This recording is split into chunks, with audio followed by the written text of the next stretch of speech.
Today, I want to dive into life and work and many different areas that you speak about in your incredible book, Principles.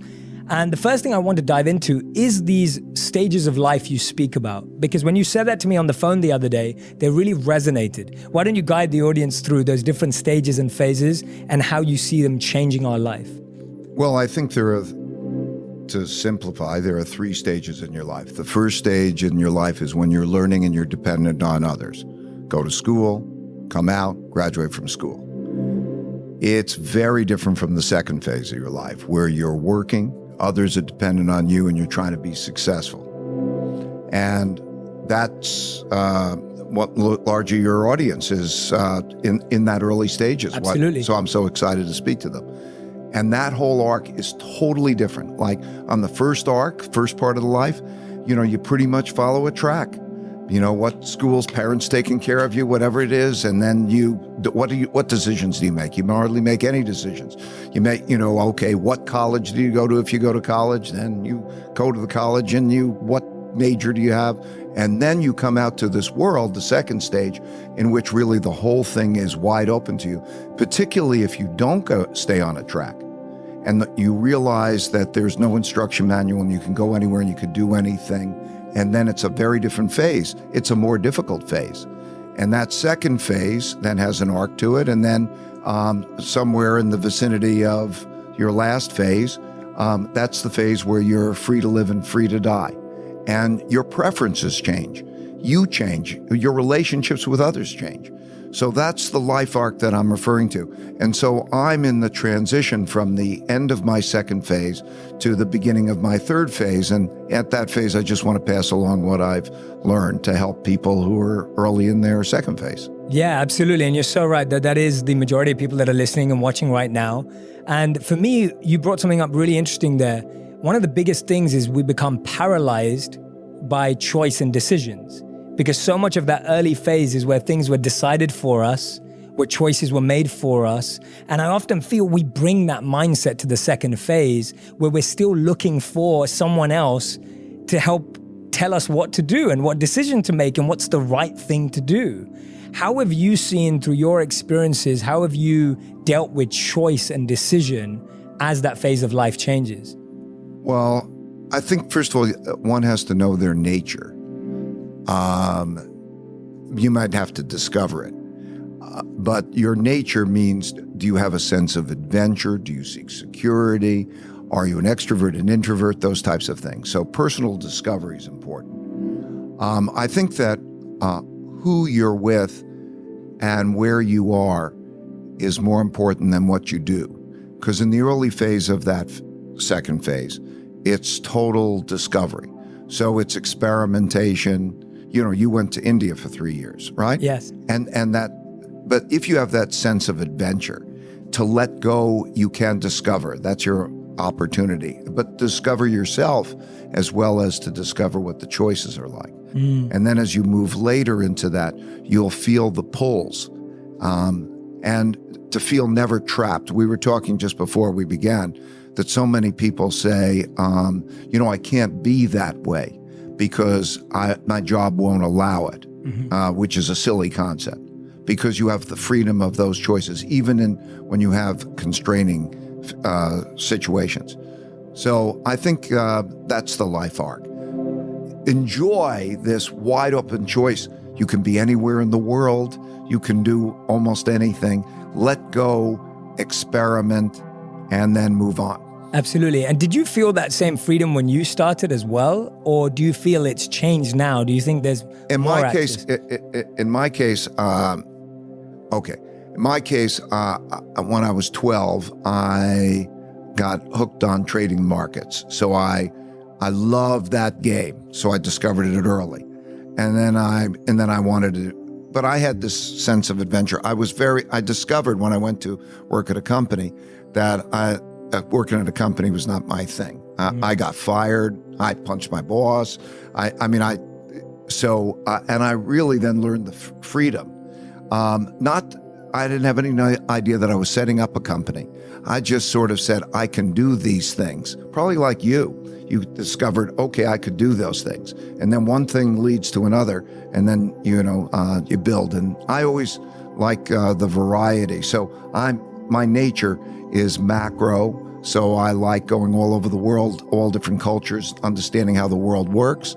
And so I found something that clicked through that experimentation. Yeah, and but then there's ups and downs, right? Lots of ups and downs. So we need to talk about failure. How great failure is.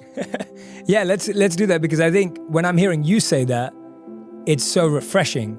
Because when I hear you saying, yeah, I had to figure it out and I was experimenting and testing and I didn't even know what I was building, I love hearing that, because that's what my experience so far has been too, as opposed to like a very rigid, strategic, not that there isn't strategy, of course there is, but something very rigid and planned. There is a lot of experimentation in that growth where failure is natural. Yeah. My son in 2014 gave me a book, Joseph Campbell, and it was called Hero of a Thousand Faces, and it refers to the hero's journey. And this is like at the end of my experience, and I found that that's very, very true. And so there's this cycle. So a certain type of personality wants a taste for adventure. You go out and have the adventure. And then there are these ups and downs, and then you crash. You will have a failure.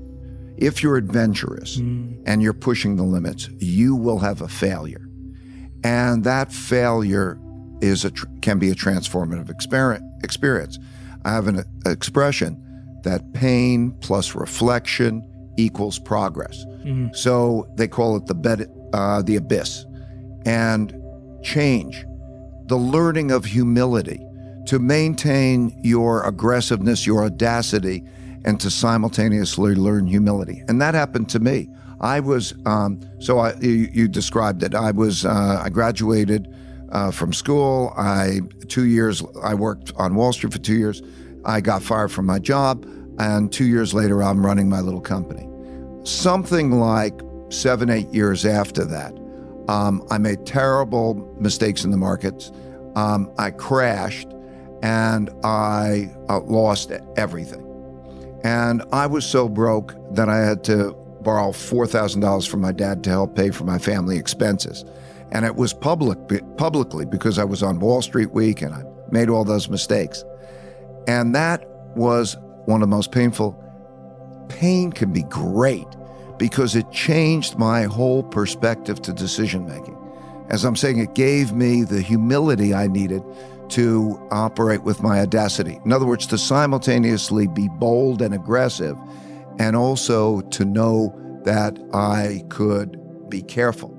Four Sigmatic is a natural superfood company that specializes in mushroom-based drinks that benefit our immunity, energy, and longevity, and help us live healthier, more enhanced lives. Four Sigmatic makes a wide variety of blends, including mushroom coffee, mushroom elixirs, hot cacaos, matcha, and superfood blends. Four Sigmatic works with my always-on-the-go lifestyle because it's so quick and easy.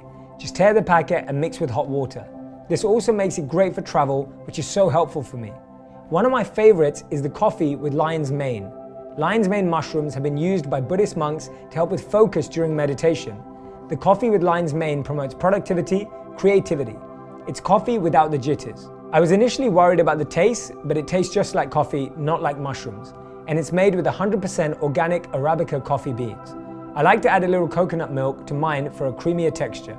I have a special offer just for my audience right now. You can receive 15% of your Four Sigmatic purchase. Just go to foursigmatic.com/purpose or use the discount code PURPOSE at checkout. That's Four Sigmatic, foursigmatic.com/purpose. You know, I learned that if you're doing risky things, anybody who does risky things, tightrope walk across buildings or whatever, it's that they also know how to deal with the risks well. So how to be bold and then to learn from the failures. And it changed my whole approach to failure. I began to think of failures like puzzles, that if I could solve the puzzle, I'd get a gem. And the puzzle was, what would I do differently in the future? And the gem I would get would be a principle of how I would deal with the future differently. So understanding that if you press the limits, you're going to fail, and it's okay. And life is a long journey. Failure has a tone to it that it sounds like it's an end. No, it's part of that process of learning and then making that great advance. But the humility combined with the audacity was helpful, because then I would go to try to find the smartest people I could find who disagreed with me. That independent thinking. And I would also know how to deal with my risks better. So I kept my upside without losing my downside. So that's failure and pain. If you look at the second order effects, if you make the most of them, they're the most valuable. Absolutely. And I love that balance that you've just spoke about, or that bringing of the two together of humility and audacity. I've never heard it like that before. And I really value that, because I can see why humility is so powerful, but not that humility stops you from having that boldness and that courage. And almost like, how have you maintained that? Because I'm guessing that being at rock bottom, like having to borrow $4,000, can be very painful. And then when you're experimenting again and going on your next adventure, you've got to be okay with the fact that that could happen again? Or was that humility holding that back, having that happen again? I think the tightrope walker crossing the building is the example, right? Yes. You fall and you fall hard. Now, some people won't get on the tightrope again. Yeah. Some people will get on the tightrope again. Yes. And then they think, how do I do that? So how do I be bold and aggressive? And I pull it off. And it's the same way, right? You start to think, well, maybe I do this or that differently, and I practice more. It's that combination of the caution and practice that allows you to take it to the limits that you never would have been able to take it to before, right? I learned that. Once I learned that, everything changed. Wow. Because I also would know how to take the hits. In other words, I don't mind getting banged, but I don't want to get knocked out of the game. Yes. So the willingness to get banged but not knocked out of the game is a big part of it.